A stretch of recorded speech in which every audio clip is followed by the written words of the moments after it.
बिहार के deputy CM और वित्त मंत्री तारकिशोर प्रसाद ने आज विधानसभा में वर्ष 2022-23 के लिए बिहार का बजट पेश किया। 2,37,691 करोड़ रुपए के इस बजट में 6 मुख्य बिंदुओं पर फोकस किया गया है।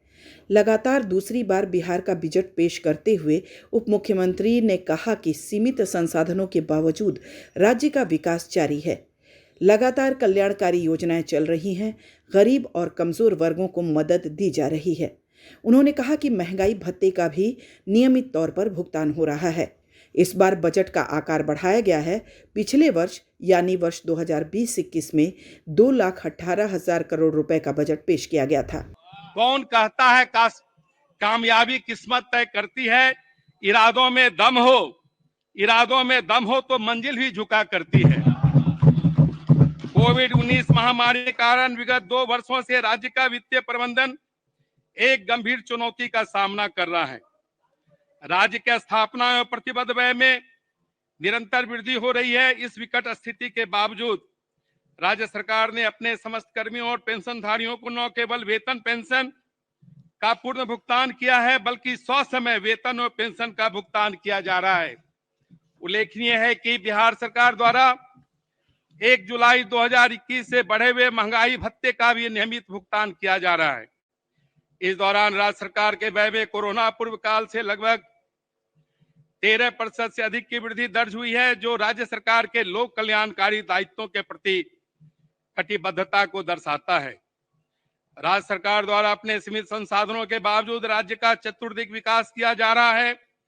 पथों एवं पुलों का निर्माण, गरीब एवं मेधावी बच्चों को छात्रवृत्ति, पोशाक, साइकिल आदि के रूप में। कौटिल्य के अर्थशास्त्र के एक संस्कृत श्लोक से बजट भाषण की शुरुआत करते हुए उप मुख्यमंत्री ने एक कविता भी पढ़ी। यूं ही नहीं मिलती राही मंजिल को, एक जून सा दिल में जगाना होता है। पूछा चिड़िया से कैसे बना आशियाना, बोली भरनी पड़ती है उड़ान, बार बार तिनका उठाना होता है। इस कविता के साथ विकास का 6 सूत्रीय मॉडल पेश करते हुए डिप्टी सीएम ने कहा कि बिहार में इस बार स्वच्छ गांव समृद्ध गांव के तहत 847 करोड़ रुपए का प्रावधान किया गया है। इसके तहत सभी गांवों में सोलर स्ट्रीट लाइट लगाई जाएगी। उन्होंने कहा कि लोहिया स्वच्छ बिहार अभियान के दूसरे चरण को स्वीकृति दे दी गई है। इसके अंतर्गत घर तक पक्की नाली गलियों का निर्माण कराया जाएगा। इसके साथ ही स्वच्छ शहर विकसित शहर के तहत सभी जिला मुख्यालय में वृद्धाश्रम तैयार किए जाएंगे। बहुमंजिला आवास बनाकर बेघरों को आवास उपलब्ध कराया जाएगा। अपने बजट भाषण में उन्होंने कहा कि हर घर नल का जल के लिए 1,100 करोड़ से अधिक का प्रावधान किया गया है। इसके अलावा 700 करोड़ के क्रेडिट कार्ड योजना के लिए 200 करोड़ का प्रावधान मुख्यमंत्री स्वयं सहायता भत्ता के लिए और 225 करोड़ का प्रावधान कुशल युवा के लिए किया गया है। इस योजना अंतर्गत 225 करोड़ रुपए का प्रावधान किया गया है। हर घर नल का जल, इस निश्चय के तहत पंचायती राज विभाग द्वारा 57,995 वार्डों में कार्य प्रारंभ कर 57,603 वार्डों में कार्य पूर्ण करा लिया गया है। कुल लक्षित घरों में से 88,12,000 घर आच्छादित किए गए महोदय। लोक स्वास्थ्य अभियंत्रण विभाग द्वारा 26,239 वार्डों में कार्य प्रारंभ कर 26,088 वार्डों में कार्य पूर्ण करा लिया गया है। गुणवत्ता प्रभावित 30,163 वार्डों में कार्य प्रारंभ कर 29,335 वार्डों में कार्य पूर्ण करा लिया गया है। नगर विकास एवं आवास विभाग द्वारा 3,370 वार्डों में कार्य प्रारंभ कर 3,042 वार्डों में कार्य पूर्ण कर लिया गया है। इस साल बजट को 6 सूत्रों में बांटा गया है।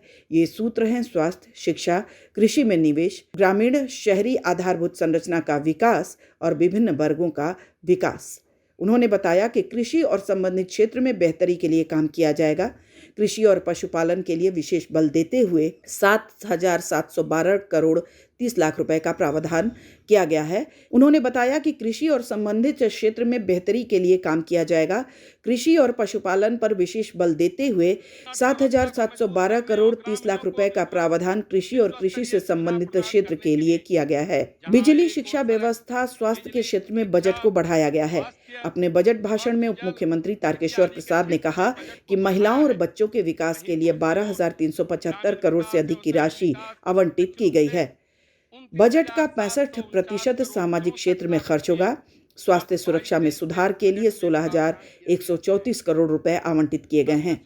वर्ष 2022-23 में 1 लाख करोड़ रुपए ब्याज मुक्त कर्ज होगा। उन्होंने बताया कि बिहार में इथेनॉल उत्पादन के लिए 151 फैक्ट्रियां लगेंगी।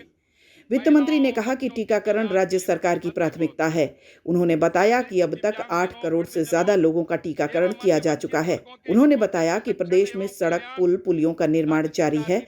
निजी निवेश से अर्थव्यवस्था को गति मिलेगी। स्वास्थ्य, शिक्षा, उद्योग, कृषि, आधारभूत संरचना, विभिन्न वर्गों के कल्याण पर विशेष जोर दिया जाएगा। इस साल देश भर में बिहार सबसे ज्यादा आर्थिक वृद्धि दर प्राप्त करने वाला राज्य रहा। तारकेश्वर प्रसाद ने कहा कि अब तक राज्य में 800 करोड़ रुपए का निवेश भी आ चुका है। उन्होंने कहा कि केंद्र ने ऋण लेने की सीमा में बढ़ोतरी की है। कोरोना महामारी के कारण जहां विश्व की अर्थव्यवस्था में 3% की कमी आई है, वहीं बिहार की अर्थव्यवस्था 2.5% की दर से बढ़ी है। उन्होंने बताया कि वित्तीय वर्ष 2022-23 में विकास दर 7.9% रहने का अनुमान है। ब्यूरो रिपोर्ट, आंखें न्यूज़ 24। कार्यक्रमों का योजनावार जानकारी दे रहा हूं महोदय। आर्थिक हल युवाओं को बल। बिहार स्टूडेंट क्रेडिट कार्ड योजना के अंतर्गत 1,66,200। अगर अब तक आपने हमारा चैनल सब्सक्राइब नहीं किया है तो जल्द से जल्द उसे सब्सक्राइब कर ले और तमाम खबरों के लिए देखते रहें आंखें न्यूज़ 24, नजर हर खबर पर। क्या आप पत्रकारिता के क्षेत्र में अपना कैरियर बनाना चाहते हैं? तो आज ही royal Ashoka institute of mass communication and journalism में अपनी जगह सुनिश्चित करें। आर्यभट्ट ज्ञान विश्वविद्यालय पटना से मान्यता प्राप्त 100% प्लेसमेंट के साथ royal Ashoka institute of mass communication and journalism नामांकन जारी है। हमारा पता है DS/16 गायत्री मंदिर के समीप, कंकड़ बाग, पटना 8,20,000। आप हमें संपर्क भी कर सकते हैं। हमारा मोबाइल नंबर है 9955456126।